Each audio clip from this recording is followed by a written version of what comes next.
여러분들은 이 세상에 운명이라는 것을 믿으시나요? 저는 모든 우연은 운명에서부터 이루어진다고 생각합니다. 제 인생에 귀인인 사람도 있고 두 번 다신 마주치고 싶지 않은 악인인 사람들도 분명 존재한다고 생각해요. 저는 제 운명을 바꿀 여러 우연들을 만났고 그로 인해 제 인생이 많이 달라졌다고 생각하고 있습니다. 20대 중반부터 이어져 온 인연이 40을 훌쩍 넘긴 지금까지도 이어지고 있다고 생각하니 참 신기할 따름입니다. 저는 딸아이 하나를 낳고 열심히 키우고 사랑해주면서 하루를 보내고 있는 40대의 아줌마입니다. 세월이 이렇게 흘렀나 하고 문득 제 인생을 돌아보다가 사연을 쓰게 되었습니다. 첫 번째로 제가 만난 인연은 정말 우연하게도 이루어졌습니다. 27살 때의 일이었는데 저는 의대를 졸업하고 어느 동네 내과를 개원해서 진료를 보고 있었습니다. 동기들이 대학병원에서 레지던트를 할 때 저는 밤낮 없는 레지던트 생활이 너무나도 싫어서 개원을 하게 되었네요. 동네 어르신들이 주로 이용하시는 병원이라 항상 친절함을 가득 안고 있어야 했지만 잠 못 자고 연구하고 수술하는 것보단 훨씬 편했습니다. 개원한 내과가 제가 살고 있는 동네에서 개원을 한지라 차를 끌고 다닐 필요가 없어 보통은 걸어 다녔었거든요. 그런데 그날은 제가 하필 퇴근 후에 동기들끼리 가벼운 자리를 하기로 했던 터라 차를 끌고 출근을 하게 되었습니다. 걸어서 코앞인 곳을 차를 타고 가려니 큰 길을 돌아서 가야 하더라고요.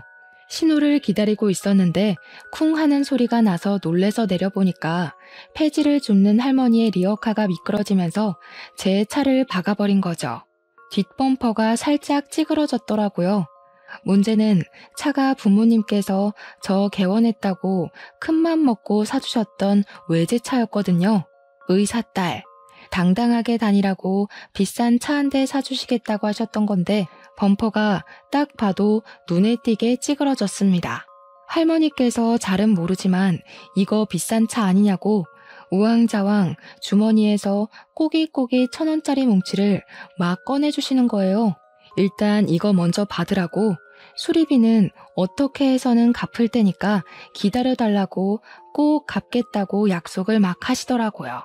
수리비는 둘째치고 제가 사실 첫 차라서 이리저리 긁어먹은 게 한두 개가 아니긴 했거든요. 그래서 할머니에게 괜찮으니까 그냥 가시라고 제가 알아서 수리를 하겠다고 말씀을 드렸죠. 그러자 할머니께서 어떻게 그냥 가겠냐고 그럴 수 없다며 번호라도 알려달라고 발을 동동 구르시더라고요.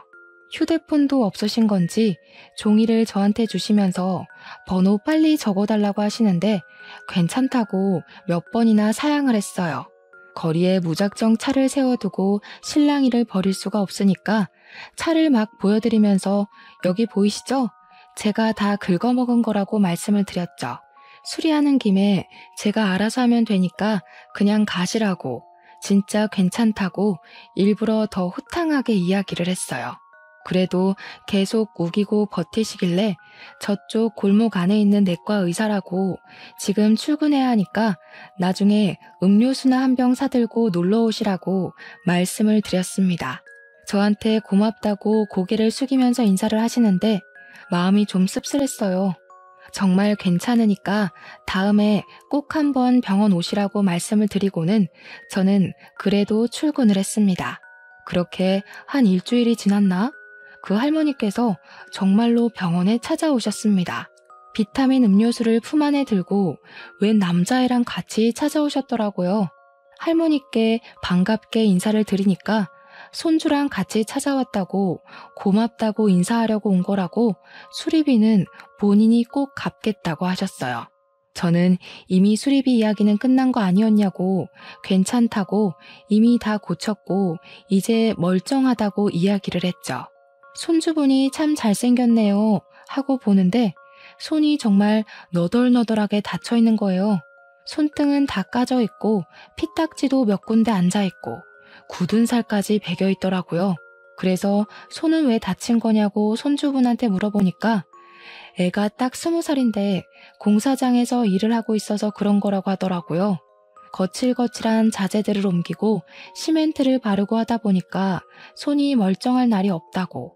그 이야기를 듣는데 느낌이 딱 오더라고요.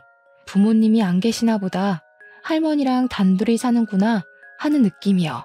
할머니는 폐지를 주우러 다니시고 손주는 공사판에서 일을 해서 하루 벌어 하루 먹고 사는구나 싶어서 마음이 좀 짠했습니다.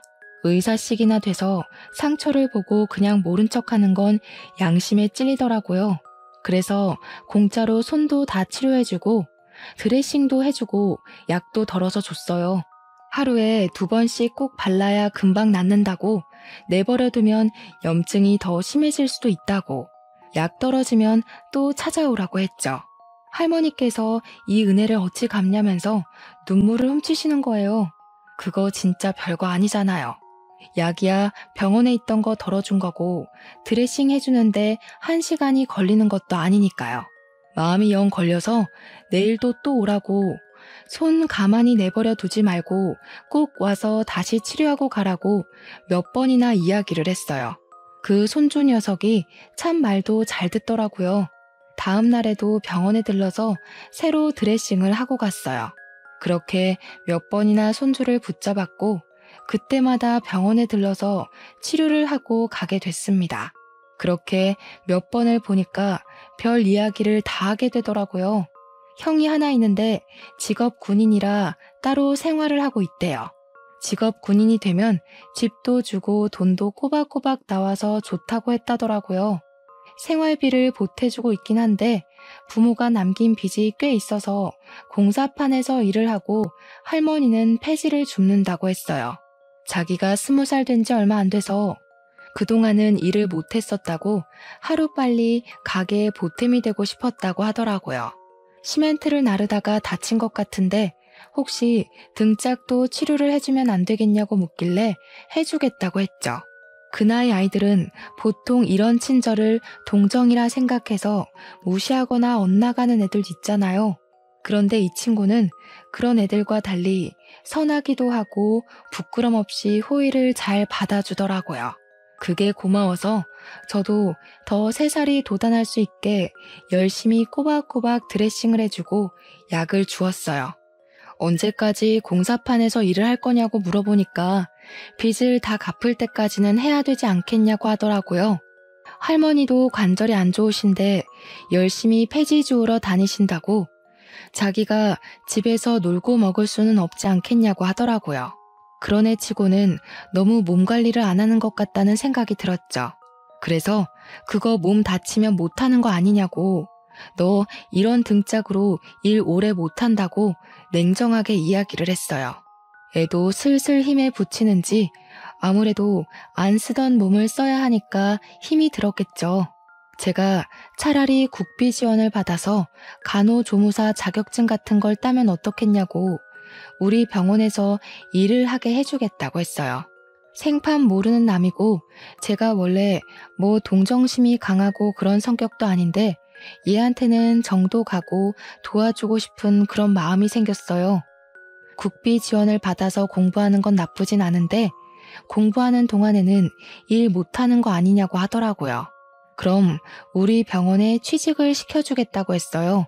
접수처를 볼 사람이 1명 더 필요하긴 했고 그런 잡일은 자격증이 없어도 가능하니까요. 일단 우리 병원에서 아르바이트를 시작하고 조무사 자격증을 따면 정식 직원으로 채용을 해주겠다고 약속했습니다. 할머니의 손자의 이름은 경연이었는데 경연이는 공부를 하면서 우리 병원에서 일을 하게 되었습니다. 애가 착하고 싹싹해서 그런지 병원에 있는 다른 간호사들이 참 예뻐해줬어요. 틈틈이 조무사 자격증을 따겠다고 공부를 하는 걸 보면서 직원들도 이런 거 저런 거 막 알려주기도 했고요. 병원에 방문하시는 환자분들도 훤칠한 미남이 친절하기까지 하다고 칭찬이 자자하셨죠. 그렇게 1년을 꼬박 보낸 뒤 정말로 간호조무사 자격증을 당당하게 따냈고 경연이는 우리 병원 정식 직원이 되었습니다. 동네 내과였지만 좋은 장비를 부모님께 지원받은 덕에 초음파 진료도 했고 내시경도 했기에 환자가 꽤 많았거든요. 경연이가 들어온 이후에는 이상하게도 아줌마 할머니 환자도 부쩍 늘었고요. 이게 바로 얼굴의 힘인가? 이래서 아르바이트생은 잘생긴 애를 뽑아야 하는 건가 하는 생각도 했죠. 그 전까지는 대기실에 적막이 가득했는데 경연이가 온 이후에 간식을 주시는 아주머니들이 늘어서 신기했습니다. 경연이는 아무것도 모른다는 얼굴로 저에게 케이크를 내밀며 저기 식당 아줌마가 주셨어요 하는데 웃음이 나더라고요. 서로 상부상조를 하면서 잘 지내고 있었는데 경연이에게 아주 잊지 못할 사건이 일어났습니다. 바로 취직한 경연이한테 잘됐다 잘됐다 하시던 할머니께서 노환으로 세상을 뜨게 되신 거였어요. 평생을 손주들 배골지 않게 하려고 폐지를 주었다가 라면을 사고 식빵을 사셨다는 할머님께서 따뜻한 밥 한 끼 제대로 대접도 못 해봤는데 그렇게 눈을 감으신 거죠. 손주들 뒷바라지만 하다가 돌아가셔서 얼마나 마음이 아팠는지 몰라요. 당연히 우리 직원들 전부 다 상갓집에 갔고요. 우는 경연이를 온 마음 다해서 모두가 위로를 해주었습니다. 경연이 옆에는 처음 보는 남자가 떡하니 서 있었는데 경연이랑 조금 닮은 듯 하면서도 훨씬 잘생기고 키도 큰 사람이었어요. 고놈 참 듬직하네 하고 보고 있는데 갑자기 경연이한테 형이 하나 있었다는 게 생각이 나더라고요.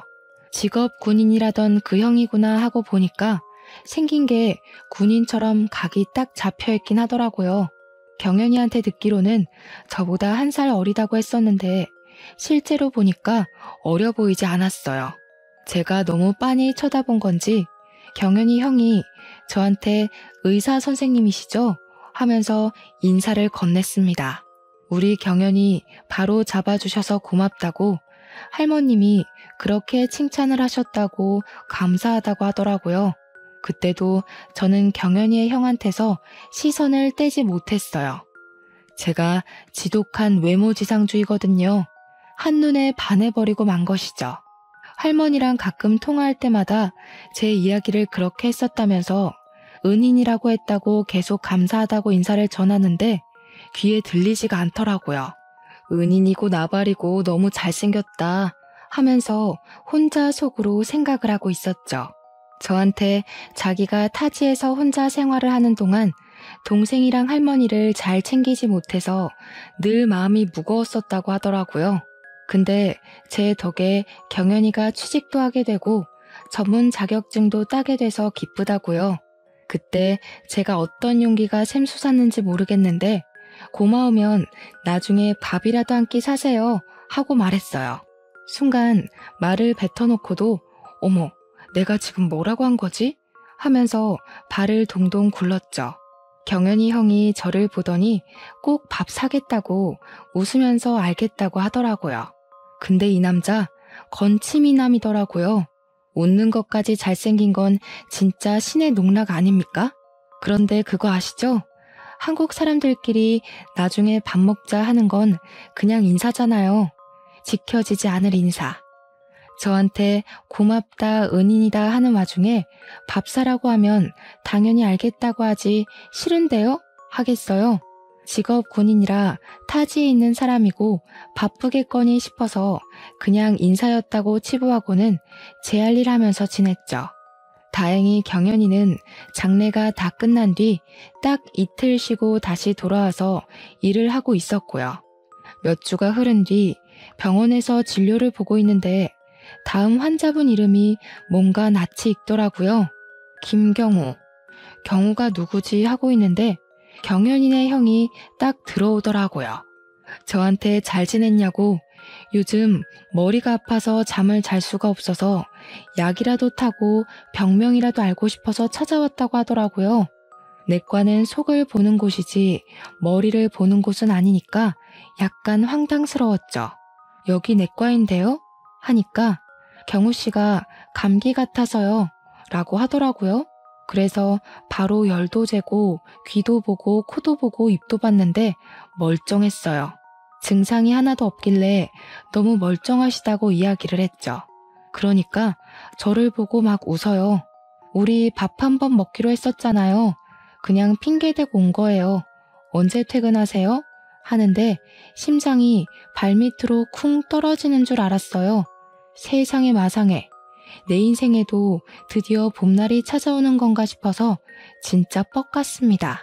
진료 다 마치고 정리하고 나오면 7시쯤 된다고 이야기를 했더니 시간 딱 좋다면서 7시에 앞에서 기다리겠다고 하고는 나가더라고요. 이게 꿈이야 생시야. 다음 진료까지 무려 10분이나 휴식을 취해버렸죠. 퇴근 시간이 다 되고 직원들이랑 같이 나가다가 생각이 나서 경연이한테 같이 밥 먹으러 가자고 형이 기다린다고 했다고 했어요. 그러니까 경연이가 기가 막힌다는 얼굴로 저를 쓱 보더라고요. 아니 선생님, 우리 형이 굳이 여기까지 찾아와서 왜 선생님이랑 밥 먹자고 하겠어요? 눈치 더럽게 없으시네. 하는데 제 얼굴이 달아오르더라고요. 집에서도 맘만 먹으면 볼 수 있는 동생을 보러 여기까지 올 리가 없잖아요. 하면서 다른 간호사들한테 맥주 한잔 하시죠? 하고 나가더라고요. 제가 좀 민망해서 저 빼고 회식이라도 하는 거냐고 서운하네 하니까 다른 간호사들이 전부 선생님은 데이트하세요 하면서 저를 놀렸어요. 그리고 누가 회식 자리에 대표가 끼냐고 눈치 좀 챙기세요 하는데 웃기더라고요. 아주 한마음 한뜻으로 저를 놀리는데 그래도 기분이 나쁘지 않았던 건 아래에서 기다리고 있을 경호 씨 때문이었을까요? 7시에 기다리고 있겠다던 경호 씨를 발견하고 차에 올라탔고 같이 식사를 하고 대화를 나눴는데 자연스럽게 가족사 이야기가 나왔어요. 평탄하게 공부만 하고 온갖 지원을 다 받으며 자랐던 저와는 180도 다른 이야기더라고요. 대충 들었던 이야기지만 다시 들어도 너무나도 기구하고 한탄스러웠어요. 경우 경연 형제를 키워주셨던 할머니는 친할머니였다고 하더라고요. 두 형제의 생모는 경연이가 3살이던 시기에 밥과 반찬을 먹을 수 있게 되자마자 집을 나갔다고 했어요. 친부는 도박판을 전전하다가 알코올 중독자로 살았고 길거리에서 비명 행사를 했다고 하더라고요. 그때까지만 해도 생부랑 살 때라 슈퍼에서 유통기한이 지난 빵을 적선하듯 나눠주면 조각조각 내서 아껴 먹으면서 살았다고 했습니다. 빵을 너무 아껴 먹다가 곰팡이라도 피면 그렇게 속이 상했다고 해요. 그렇게 아사로 굶어 죽기 직전에 아동보호센터랑 연결이 되었고 친부모가 나타나지 않자 자연스럽게 조부모에게 연락이 갔다고 했습니다. 외갓집에서는 그런 애들 모른다고 딱 잡아떼는 바람에 친할머니가 두 손주들을 걷어주신 거죠. 안 그랬으면 고아원으로 갔을 거라고 말하는데 속이 시큰거리더라고요.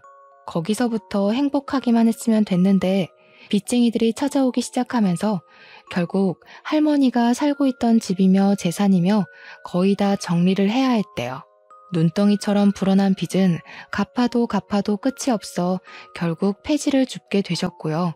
경호 씨는 20살이 되자마자 부사관으로 군대에 말뚝을 박았고 노쇠한 할머니가 경연이를 돌봤다고 했어요. 그러다가 7년이 더 지나서 저를 알게 되고 우리 병원에 취직까지 하게 된 것이라고요. 할머니가 돌아가셔서 언제까지 경연이를 혼자 둘 수도 없었고 좋은 기회가 찾아와 이제 전역을 할 거라고 하더라고요. 언제까지 군대에 말뚝박고 있을 수 없지 않겠냐고 하더라고요. 전역하면 뭐 하실 거냐 물어보니까 꽤 큰 중견기업에서 특채 같은 게 있다고 하더라고요. 거기 최종 면접 결과만 기다리고 있는 중이라고 합격하면 바로 전역한다고 했어요. 잘 되실 거라고 응원하겠다고 했더니 자기 취직하면 취업턱 같은 거 사주실 거냐고 하더라고요. 제가 뭐 그런 거 축하 못 해줄 사람은 아니죠. 알겠다고 취업 확정되면 진짜 맛있는 거 사드리겠다고 하니까 그거 얻어먹으려면 무조건 합격해야겠다 하더라고요. 화기애애한 시간이 그렇게 쑥 지나갔죠. 이후 시간이 몇 주가 더 지나고 연말이 되어서야 취업이 확정되어서 전역을 한다는 소식을 전해 들었어요. 저는 축하드린다는 연락을 보냈고 약속했던 대로 취업턱을 쏘겠다고 했죠. 어김없이 퇴근 후에 만나서 취업턱으로 정말 맛있는 소고기를 사주니까 첫 월급을 받으면 기념으로 자기가 밥을 사겠대요. 그래서 제가 웃으면서 첫 월급 기념으로는 밥 말고 영화 보면 어때요? 하고 물어봤더니 좋대요. 사실 제가 PC방을 가자고 했어도 좋다고 했을 것 같아요. 나이 30을 코앞에 두고 참 풋풋하지 않았나요? 첫 월급은 새해가 지나서 받게 되었고 나이 30에 경호 씨와 연애를 시작하게 되었습니다. 우리는 서로에 대해 잘 알고 서로에게 의지를 하면서 행복한 시간을 보내고 있었습니다. 연애를 2년쯤 했을 때 우리 집에서도 저에게 결혼을 하는 것이 어떻겠냐고 슬슬 압박이 들어오기 시작했어요. 그때까지만 해도 제가 경호 씨와 연애를 하는 걸 집에서는 몰랐기 때문에 만나는 사람이 있다고 이야기를 했죠. 솔직히 고아에 책임져야 할 동생도 있고 빚까지 남아있는 상태에서 우리 부모님께서 좋아할 구석이 하나도 없다고 생각했어요. 이걸 솔직하게 이야기를 해야 하나 말아야 하나 싶었는데 경호 씨는 솔직하게 모든 걸 다 이야기하고 싫다고 하시면 깔끔하게 결혼을 포기하겠대요. 그래서 저는 경호 씨의 이야기를 포장하지 않고 있는 그대로 털어놓았고 제 이야기를 모두 들은 엄마는 막 우시더라고요. 형제가 힘들었겠다고요. 지금이라도 따뜻한 밥 잘 먹고 행복하게 살아야 하지 않겠냐며 집에 한번 데려오라고 하셨어요. 정신 나갔냐고 등짝 때리면서 반대할 줄 알았는데 너무 쉽게 허락의 말이 떨어지니까 어안이 벙벙하더라고요. 물론 아빠의 표정은 좀 좋지 않았어요. 우리 귀한 딸이 왜 그런 애랑 만나고 있냐 하는 표정이긴 했는데 우리 엄마 말이라면 죽는 신용까지 하시는 분이라 크게 걱정은 안 됐죠. 당장이라도 데려오라는 엄마의 말에 약속을 잡았고 두 형제 모두를 집으로 초대했습니다. 우리 집에 놀러온 경호 씨랑 경연이는 매우 놀란 얼굴이긴 했어요. 우리 엄마 취미가 정원을 가꾸는 거라서 집이 좀 궁전같이 생기긴 했었거든요. 정원도 있고 작은 온실 같은 것도 있고요. 평생을 반지하에서 살았으니까 우리 집이 좀 으리으리해 보이긴 했을 거예요. 아니나 다를까 경호 씨가 저한테 넌지시 이야기를 하더라고요. 집안 차이가 너무 심한 것 같다고. 만난 이후로 처음으로 자신감 없는 모습을 보여줬어요. 우리 집에서 그런 거 신경 쓰는 사람 하나도 없다고. 결혼하자고 제가 먼저 프로포즈를 했다니까요.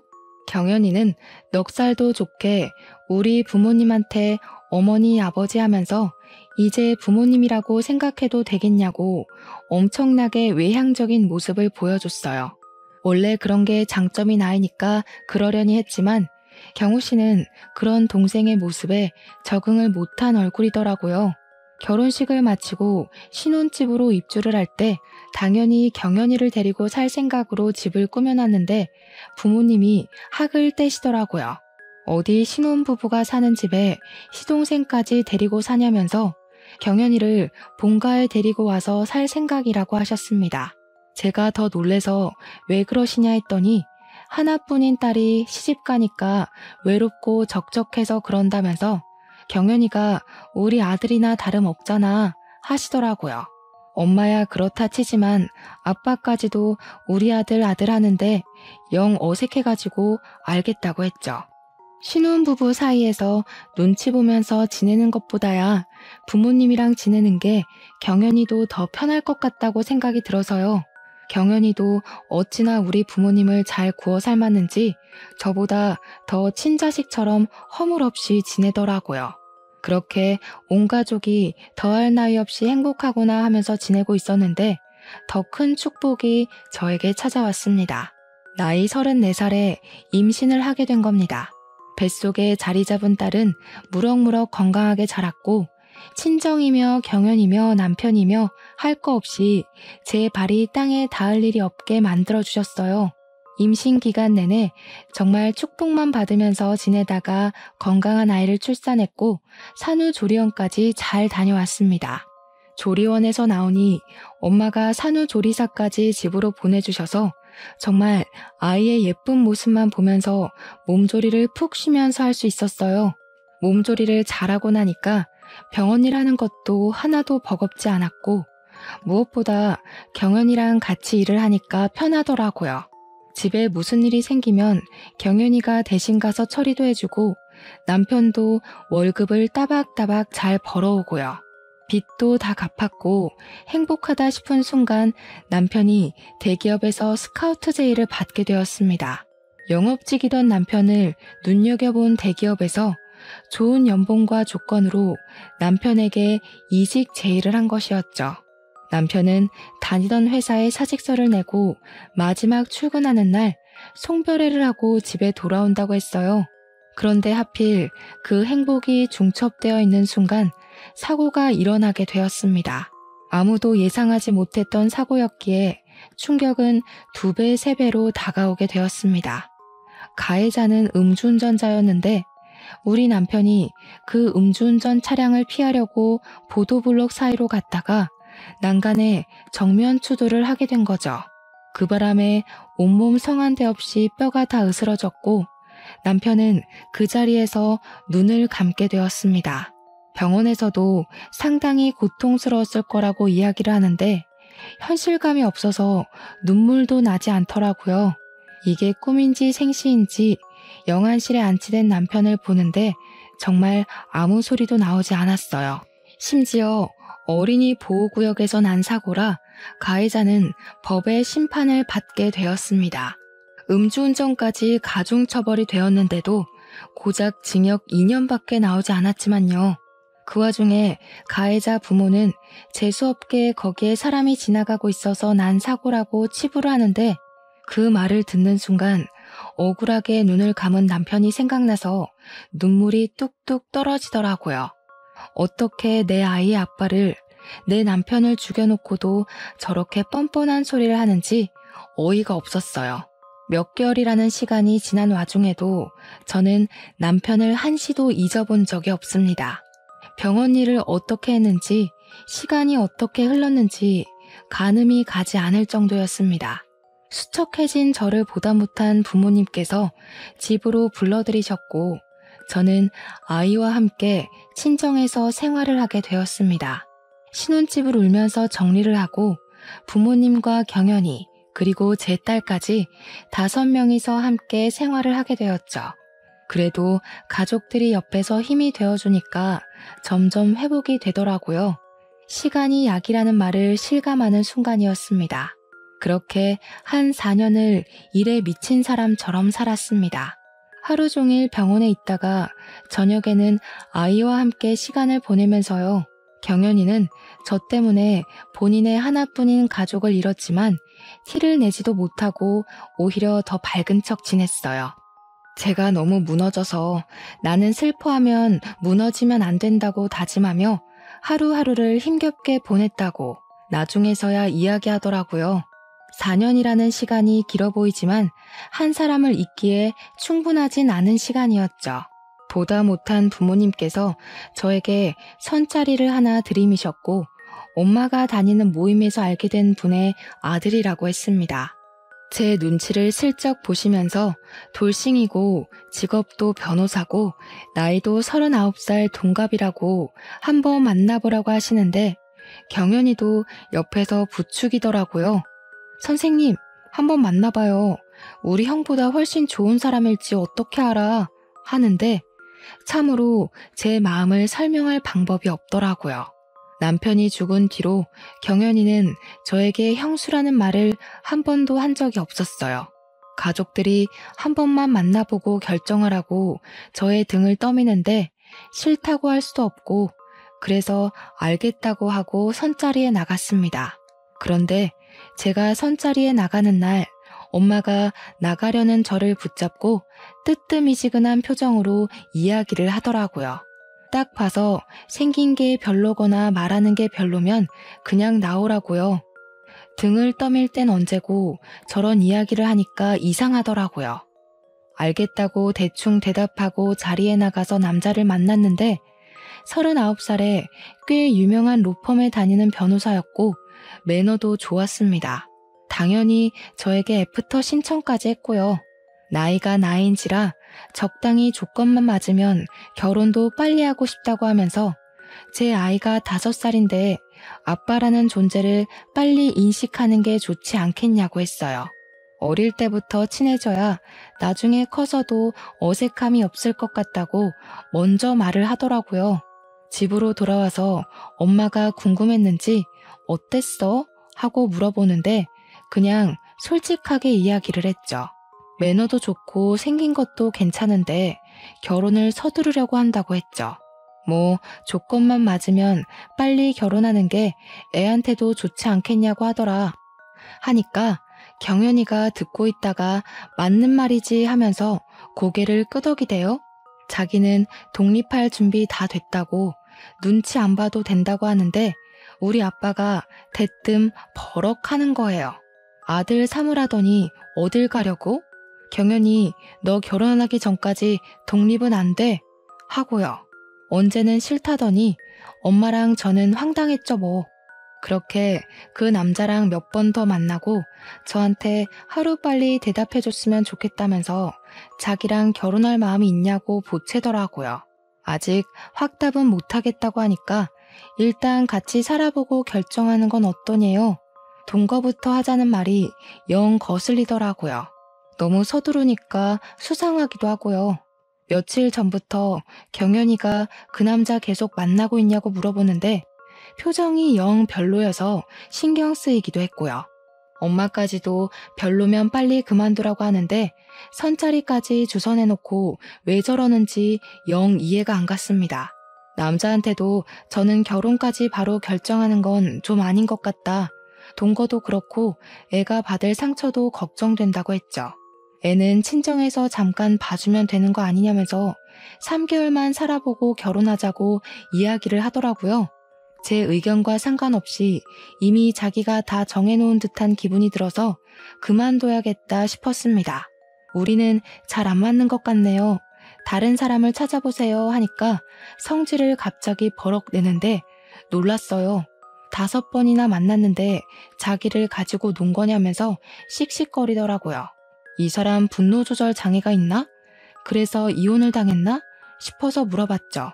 근데 이혼은 왜 하신 거냐고요? 진즉 물어봤어야 했는데 조금 늦은 감이 있긴 했지만 지금이라도 알아야겠다 싶었어요. 이 남자가 갑자기 자리에 털썩 앉더니 죽었습니다. 이러는 거예요.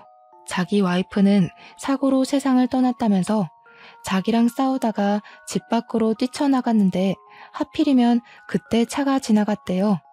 사각지대였던 터라 사람 튀어나오는 걸 못 보고 그냥 치고 갔다며 횡단보도가 아닌 길이어서 가해자는 처벌도 받지 않았다고 하더라고요. 그 말을 듣는데 마음이 좀 불편했어요. 분노조절 장애라고 의심해서 미안하기도 했고요. 제 손을 딱 잡으면서 그러는 거예요. 제가 너무 마음에 들어서 조급한 마음에 그랬다고. 동거 이야기는 있고 몇 번 더 만나보고 결정하자고 하더라고요. 그렇게 5개월을 더 만났고 연애를 건너뛰고 결혼을 하기로 약속했어요. 수입도 안정적이고 일단 같은 아픔이 있어서 그런 건지 마음이 동하더라고요. 거기다가 제 딸한테 무척이나 잘해줬던 모습이 크게 와닿았어요.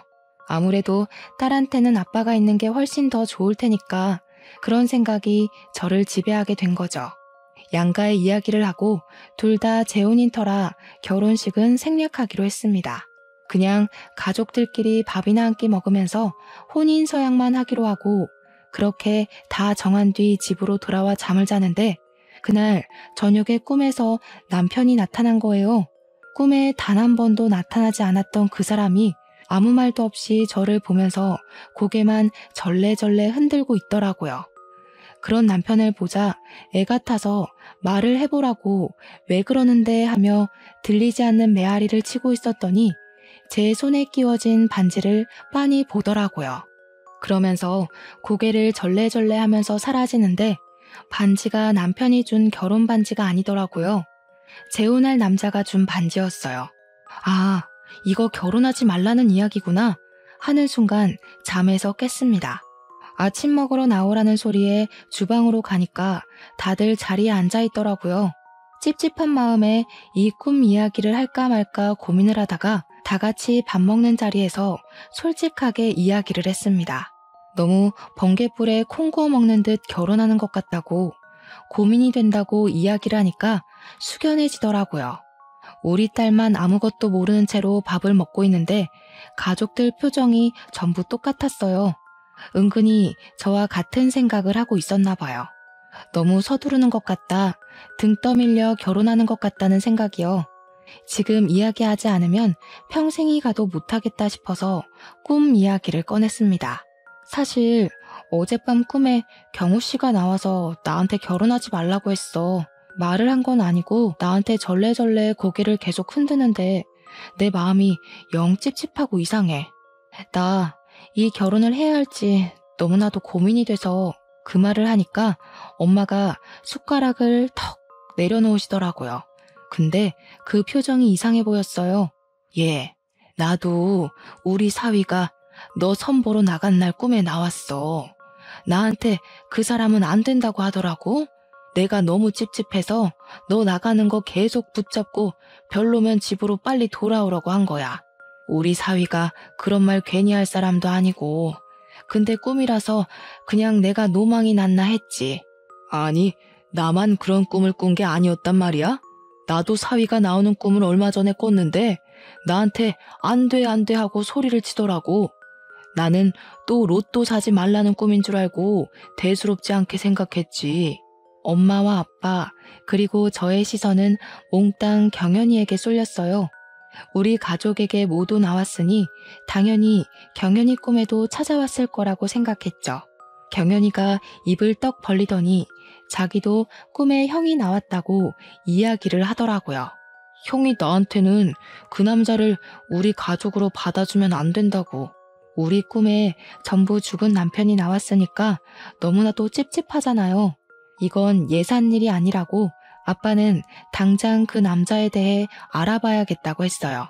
뒷조사라도 해봐야지 이 상태로는 죽어도 결혼 못 시킨다고.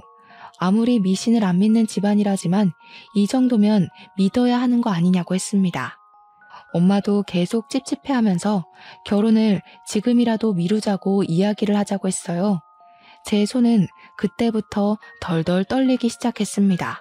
아빠가 후배에게 뒷조사를 맡긴 동안 시간은 속절없이 흐르고 약속했던 혼인을 서약하는 날이 다가오고 말았어요. 미루자는 말에 남자는 화를 내면서 자기를 못 믿는 거냐고, 미루기만 해서는 되는 일이 없다고, 언제까지 미루냐고 화를 냈죠. 어떻게 하나 갈팡질팡하는 사이에 아빠의 후배가 집으로 찾아온 거예요. 아빠한테 선배, 이 새끼 누구예요? 하면서 수상한 게 한두 개가 아니라서 조사하는데 오래 걸렸다고 하더라고요. 이 후배란 사람이 아빠랑은 고향 선후배 사이인데 경찰이라고 하더라고요. 아빠가 빨리 이야기 좀 해보라고 답답하다고 하니까 후배라는 분이 하는 말이 아주 기함을 토하게 만들었습니다. 전 부인 사망사고 알죠? 교통사고로 처리가 되긴 했는데 영 이상하단 말이야.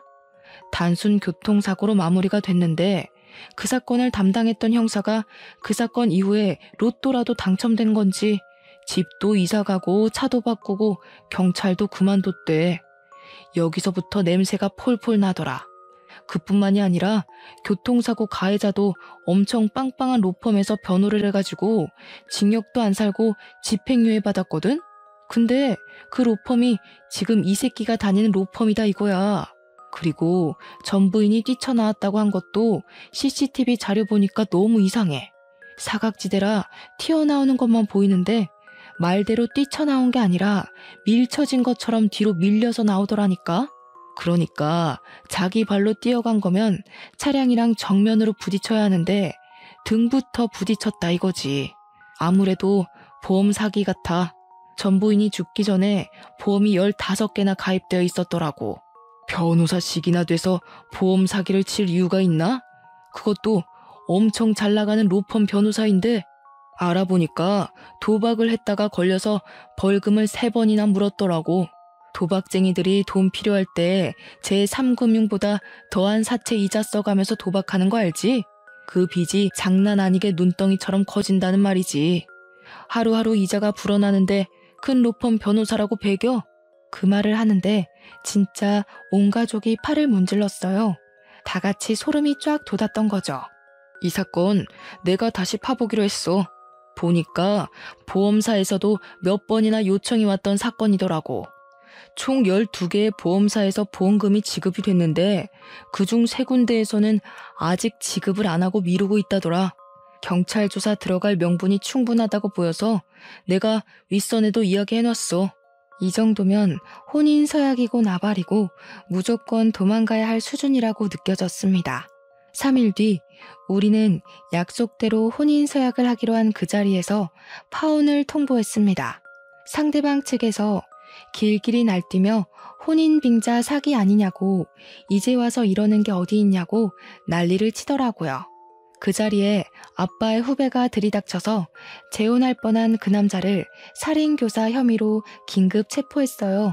이게 무슨 일인가 싶어서 상대방 측은 눈만 깜빡거리고 있었고요. 당신 전 부인 사고가 아닌 거지? 보험금 노리고 만들어낸 사건인 거지? 어떻게 사람이 그런 일을 벌이고도 뻔뻔하게 고개를 들이밀고 살 수가 있어? 그것도 변호사라는 사람이 한 사람의 목숨을 그렇게 가볍게 여겨도 되는 거야? 범죄를 저지르고도 당당하게 살 수 있는 거야? 그 말에 상대방 측 가족 모두 입을 꾹 다물더군요. 뻔뻔한 족속들. 사람을 그렇게 하나 골로 보내고 잘 살 수 있을 줄 알았던 건지 재혼 상대의 엄마 되는 사람이 사고가 맞는다고 조금 다치게 하려고 한 건데 그렇게 죽을 줄 몰랐다고 놀래서 털어놨죠. 말을 뱉어놓고 나서야 실수인지 알아챈 건지 얼굴이 사색이 되었어요. 아빠의 후배는 당신도 같이 서해 가줘야겠다며 수갑 하나를 더 채웠습니다. 그 남자랑 그 남자의 엄마가 질질 끌려가는데 너무너무 무서웠습니다. 재판을 받는 내내 둘 다 수감이 되어 있었지만 우리 가족은 너무 불안했어요. 집 주소도 알고 있었고 생활 반영도 알고 있었으니까요. 엄마가 큰맘 먹고 가꾼 정원이며 온실이며 다 포기하겠다고 이사를 가자고 했고 저희는 급하게 완전히 다른 동네로 이사를 가게 되었습니다. 그 과정에서 저도 병원을 옮기게 되었어요. 정들었던 간호사들이랑 헤어지는 게 아쉬웠지만 사람 목숨이 더 급하잖아요. 집과 병원 자리는 다행히도 금방 처분이 되었고 경기도 외곽에 있는 타운하우스로 한 번 더 이사를 오게 되었습니다. 아빠 후배의 도움으로 접근 금지 신청도 했고 그 인간들은 뒤늦게 징역형을 살게 되었습니다. 정말 죽은 제 남편이 아니었다면 지금의 제가 살아있을 수 있었을까 하는 생각이 드네요. 그렇게 몇 년의 시간을 더 보낸 뒤 우리 가족은 안정을 찾았습니다. 우리 딸아이는 이번에 초등학생이 되는데 세월이 언제 이렇게 흘렀나 싶으면서 감회가 새롭답니다. 저는 경기도로 병원도 이전해서 조금 더 크게 자리를 잡았고 경연이는 저의 새 병원에 취직해서 사이좋게 같이 일하면서 지내는 중입니다. 아빠가 이야기했던 대로 결혼 전까지 독립은 안 된다고 해서 여전히 같이 지내고 있는 중입니다만 아마 경연이도 곧 독립을 하게 되지 않을까 싶습니다. 연애를 하는 것 같은 눈치더라고요. 조만간 좋은 소식이 들려오길 기대하고 있는 중입니다. 여러분은 살면서 어떠한 우연, 어떠한 운명을 만나셨나요? 저에게는 남편을 만나게 된 모든 것에 우연과 운명이 존재했다고 생각합니다. 그런 사람을 청취자분들도 만나셨기를 혹은 만나시기를 간절히 바라보면서 여기서 글을 마무리하도록 하겠습니다. 제 이야기를 끝까지 들어주신 여러분께 진심으로 감사드립니다.